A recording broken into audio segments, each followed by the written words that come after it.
I'm Brenda Villeneuve. I'm a real estate agent with Berkshire Hathaway Home Services Michigan Real Estate in the Clarkston office. I'm welcoming you into my kitchen today because I wanted to show you a little bit about canning. I am going to can some tomatoes today and make some homemade salsa, which my family enjoys very much. And I want to take a little bit of the frightening side of canning out of the picture. It's not scary if you just follow the directions. I'm a person who likes to follow the directions, and I follow them to the T. And if I don't, I feel really bad. I feel very guilty. So it's very easy for me, at least, to follow the directions and do what it says.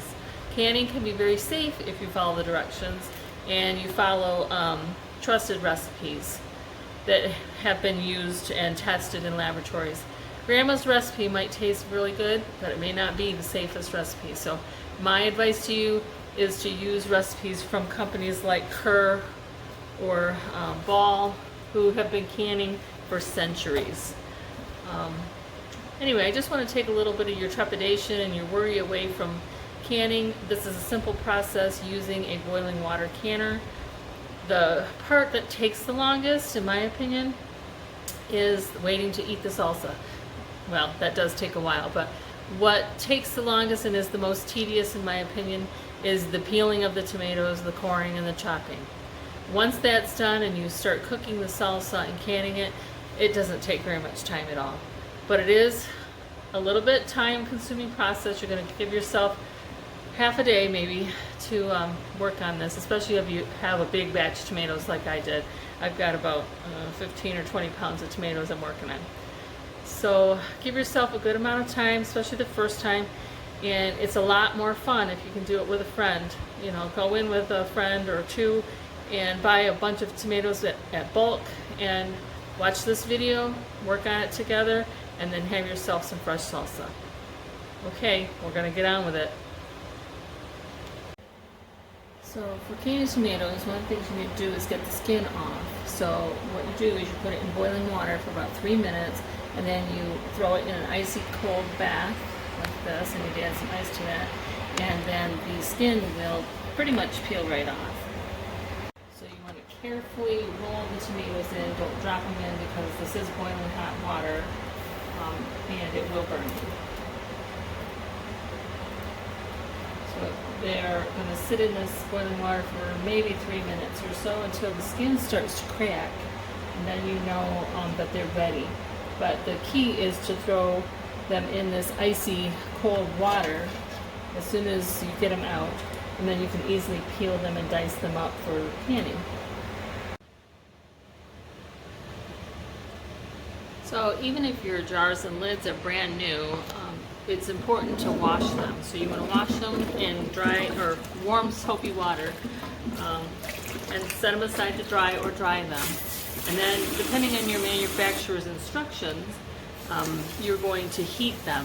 You'll put them in a boiling water canner to heat them up and sterilize them before you put the tomatoes or whatever it is that you're canning in them. Okay, it's been about 3 minutes or maybe a little bit less, and my tomatoes the skin is starting to crack on them. So I'm going to start pulling them out and put them into the ice bath, the ones that have cracked skin. This will do two things. It will cool them off so that I can handle them and peel the skin off by hand. And it will just enable the skin to come off much easier. One thing about canning tomatoes is you don't have to have the prettiest tomatoes in the bunch. You can see, let's see, this one here was not all that pretty. You're going to chop it up and cut all the bad looking spots off of it anyway. But you do want to have ripe tomatoes. They will can much better and last much longer, taste much better if they are ripe tomatoes. Here I go. I'm going to just take my hands in here and just start pulling the skin off, and it just pulls off very easily. Then I just usually leave it in the bath, and then I'll clean it out after I've done several tomatoes and start all over with clean water. I was saying about the look of your tomatoes, I just went to the farm market and I was going to get 2 small baskets for $22 of these beautiful red luscious looking tomatoes, and then I saw the big crate and I asked about them, and she said, oh, you can have one of those for $20, and it's about 4 times as many tomatoes, and they look just fine for canning. So, you know, you can get a lot more tomatoes if you're not too fussy about how pretty they look. When you are preparing your tomatoes for the blanching and peeling of them, don't do too much cutting on them beforehand, because I found if you do, they start to fill up more with water, and we don't want a lot of extra water in our tomatoes. So save the cutting and coring and all of that until after they've been peeled. Okay, so when it comes to what I'm making, I'm doing salsa. I happen to be using this Mrs. Wages salsa mix. To me, it's got the best flavor. I just follow the instructions on the box or the bag. I've got packages too. One of the things with canning, and why a lot of people are afraid of it, is if you don't do it right, if you don't follow directions, you don't have the proper amount of acidity, you could be canning problems. So please follow any directions on any recipes that you have with the correct amount of vinegar or acidic fruits like tomatoes, so that we don't end up with problems with things like botulism down the line. But it's really an easy thing if you follow the directions. So as you can see, I'm coring my tomatoes, and because I'm making salsa, I'm going to cut them up in small chunks or dice them. Now, I could squeeze the juice and the seeds out, but I find that as I am dicing them and putting them in the pot, I'm losing some of the seeds and stuff anyway. And for salsa, it doesn't matter so much. If you're making something like spaghetti sauce, marinara, whatever, it might matter more to get the seeds out. But for what I'm doing, this is fine. So canning brings back a lot of memories for me from my childhood. My mom used to like to can, and she passed away in 1994. So I haven't canned with her in many, many years, but when I do it, it reminds me of all those times, and I spent doing this with her. So this is not something that you have to do alone. In fact, it's more fun if you do it with some girlfriends or some friends. As you're using the knife to core and to cut, be very careful. You don't want to get any fingers in the mix. Okay, so I'm going to add this Mrs. Wages medium salsa. For the amount of tomatoes that I have, I'm going to use the entire container.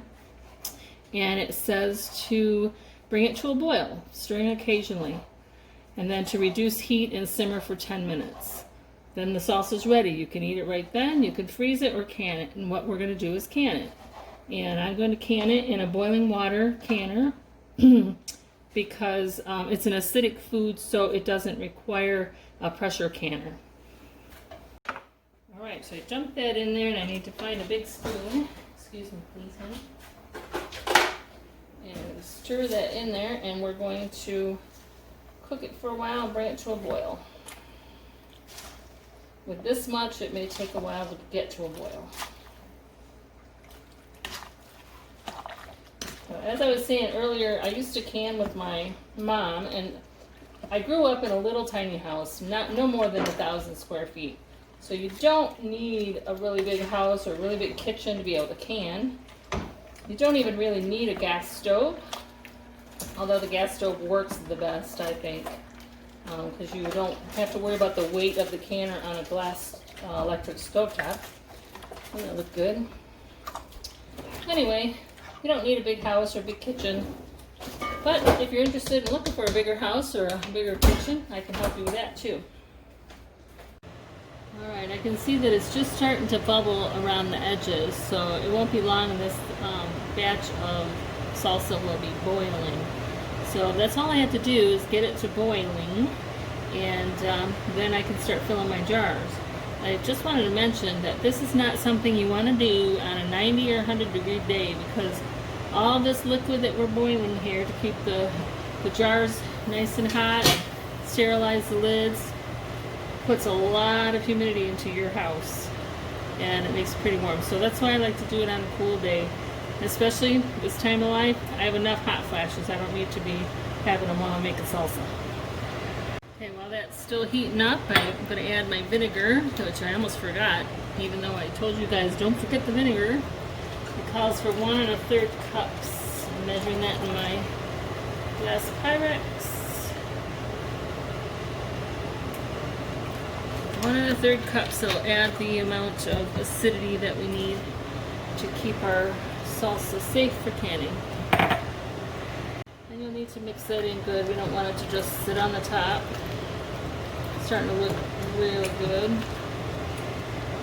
Now if you want, you could add some jalapenos, some green pepper and onion and whatnot, but the mix comes with all of those things in it. They're dried, and as it's cooking, they're becoming rehydrated. I don't like my salsa too hot, so a medium salsa is just enough for me. So a few of the things that you're going to need when you're canning, of course, you need some jars, and you need some lids, and you need the rings. You need some kind of a wide mouth funnel. This is a magnet for retrieving the lids from the boiling water. A ladle. I like this one because it has that little lip that helps it to pour. These are some labels, which you don't have to have. I just like them, or you can write it right on the lid there. And then this little gadget here, you would put down inside of your jar to get any air bubbles out of the liquid that you're putting in. You're going to want some kind of a canning pot, and the rack, that's where I'm keeping my lids and jars all nice and hot and sterilized. This pot, non-reactive seal pot with porcelain coating, is what I'm using to heat the salsa in. Some measuring cups, some vinegar, maybe a pair of tongs like this, large spoon, and of course the seasoning if you choose. Again, I'm not sponsored by Mrs. Wages yet, but some kind of seasoning mix. There's also recipes that you can get from some canning company books. I have a Kerr cookbook and a Ball cookbook. But what I found with those recipes, at least for my taste, they taste a little too vinegary for me. So I really enjoy the Mrs. Wages that I keep. So there's a few tools that you'll need if you're going to can, and not too expensive. In fact, you'll save money by canning your own, and it's always better homemade, made fresh. Another tool I forgot to mention is this little guy. It's pretty important. It's for getting the hot jars out of the hot water and putting them back in when they're full of salsa. These 4 things come in a kit.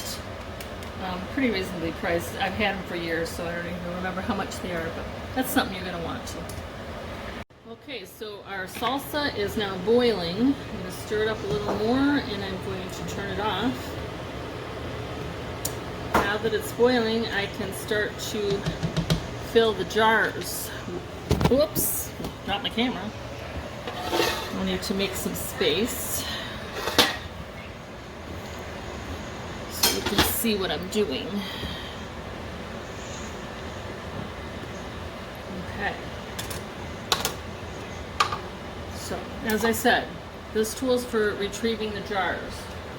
I just go into the hot pot, grab a jar. It's going to be full of hot water, and I'm going to dump that water out, set the jar on my towel, protects my counter. Then I'm going to place the funnel in it. I'm going to take a ladle of the salsa, and it's 1 ladle, 2 ladles. That's about it. You're going to fill it till you have about that much extra space. It's about, that much at the top.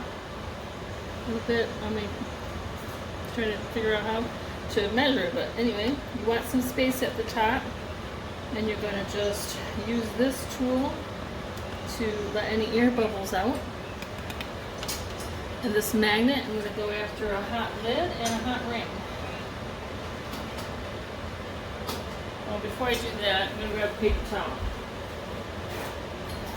Because before we put the lid on, we want to make sure that this area is dry.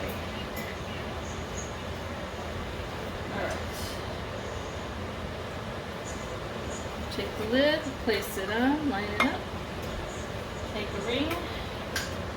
It's hot, so we're going to quickly twist that on there and not make it super tight. And we're going to set this aside, and later on we're going to hear some sounds. It's going to be a little pop, and that's the vacuum sealing the lid to the jar. Okay, I've got a few jars filled here. I'm going to put them back in the hot water bath because we need to process them before we can leave them out to cool. I've got a few things in the way here. So. Ow.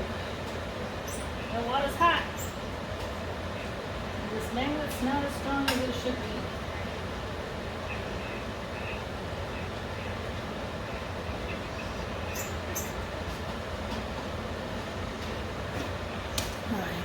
Okay, so I've got 8 jars filled now, and I'm putting them in my boiling water canner. And then I'll put the lid on it, bring it to a boil, and then process it for about 40 minutes. At which time I'll pull them out and set them on the counter so that they can cool. And as it cools, it creates a vacuum inside which sucks that lid down and seals it, and then that's when you'll hear that pop. Like I said, this is a very hot thing to do. I had to go and put on shorts because I was so hot. But I am waiting for this to begin to boil. And it's starting to. Once it's at a full boil, I will set a timer for 40 minutes. Once that 40 minutes is up, then I can pull them out and set them on the counter, and I put them on a towel usually. Kind of protects the counter and absorbs some of the heat. And let them cool. So a lot of people are afraid of canning, and I think that's because pressure canning is a little scary if you don't know what you're doing. But this kind of canning is very easy if you follow the directions. Don't change recipes, because usually if you get recipes from a trusted source like one of the jar companies, Ball or Kerr, they have been tested and they are known to be safe, and so you won't have to worry about botulism and that kind of thing. Now, if when they're cooling, one of your jars doesn't have that vacuum where it seals and you hear that pop, it's common, it happens. Sometimes that's because there was something on the lid or there's something on the lip of the jar that's preventing it from sealing properly. In that case, you would just need to eat that one right away within the next couple of days. The other stuff will store for a longer period of time. In fact, the box of some of the jars that I just bought happen to be Ball jars, and it wasn't on the box, it was on another piece of paper, but it was saying that you can store for like a year and a half in these jars. So it never lasts that long for us. Within a couple of months, our salsa is gone, and we're buying store-bought again, which is sad because fresh homemade salsa, even canned, is so much better. So I did set the timer for 40 minutes. It's gone a couple of minutes down. While that's working, I want to keep my salsa hot and keep the jars and the lids and things that I'm going to be using hot so that they are ready to go when I can can again. Now I have some jars over here that I just washed. So once the salsa comes out, I'll put those jars back into this hot water canner. Look at all that heat and that humidity it's putting in the house. This is why you don't want to do it on 100-degree day, folks. And if you're like me, hot all the time, you want a little farther away from it. So anyway, I just thought I'd get on and show some people how canning is not that hard and it's not that scary, and just, you know, give you a little tutorial on some of the ways that I do it and the things that I use. It doesn't have to be hard. Just follow the directions. So one of the things that you can do while you're waiting is just write up the labels that you're going to put on your jars. So this is, I like it this way, medium salsa. And I'm going to put today's date because, like I said before, this stuff stores for a long time. You're going to want to remember when you put it in there. Otherwise, it'll be a little scary to eat it. It's sort of like that movie Holes where they eat that peach stuff that was so old and then it got them all drunk. We don't need that. Okay, so my timer countdown is less than 3 minutes now, and what the directions on this particular package of seasoning is telling me to do is turn off the heat and then let the can sit in there for another 5 minutes. Once that is done, then we will pull the jars out and set them out to cool. And in about 45 seconds, the timer is going to go off, and then I'll turn off the heat and pull the cover off. Set the timer for 5 more minutes, and we'll just wait till we pull the jars back out to cool. Okay, so my timer's gone off. I'll stop it. It's hot, so I'm going to take the lid off, set it aside, and turn off the heat. I'm going to set the timer for 5 minutes. Okay, my 5-minute timer has gone off, so I'm free to take the salsa jars out of the boiling water canner and set them on this towel where they can cool.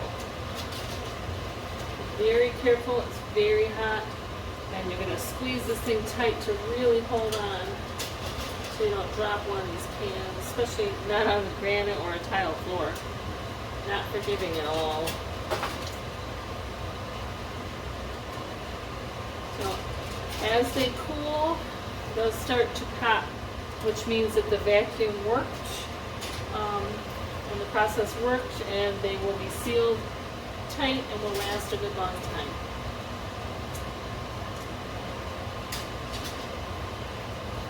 Now I have this fan going, but it automatically comes on because of the heat.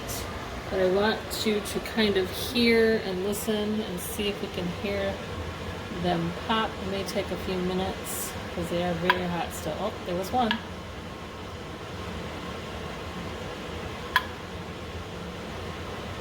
So that's what you want to hear. Some will take longer than others, and some won't pop at all. And if that's the case, that just means you need to use those up within the week. I still have a lot more salsa, so I have some more jars that I'm going to heat up because the jars need to be hot when you're putting the hot salsa in them. A couple of reasons. One, the major reason is if you're putting hot stuff in a cool jar, that jar is just going to break. So you need to have a hot jar to put your hot salsa in so that the temperature is the same and it will not break or crack. As I'm putting the jars into the hot water, I'm kind of filling them up and dropping them without touching the hot water. And putting more jars in, the water level's coming up. You want the water level to completely cover all of the jars that are in there. So in the process of boiling everything, a lot of the water has boiled off as steam, so I don't have quite enough hot water in here. So I need to fill it up and just make sure it goes over the top of the jars. Adding a little bit more water just to make sure all the jars are covered. I'm just going to take one more.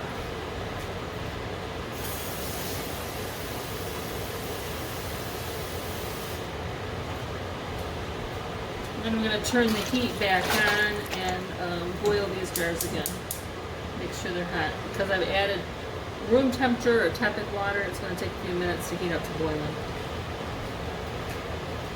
Also, when we first put the lids on these jars to process them, we didn't tighten them up very much. So as they cool, they're going to feel loose. You're going to want to wait till they're cool so that you can touch them and tighten those rings up before you put them away for storage. Also, when they're cool, you can go ahead and put the labels that you wrote out on them and store them in a cool, dry place for a year or less. Like I said, it doesn't take us very long to finish off this salsa, especially since I give some of it away. But I've got more salsa to can, and the process is just the same. I hope that you will try canning, and if you need any ideas or tips or anything, please don't hesitate to contact me. I will put in the comments some links to some tools that are useful for canning. And also, if you want to find a house with a bigger kitchen for more room for canning, I can help you with that too.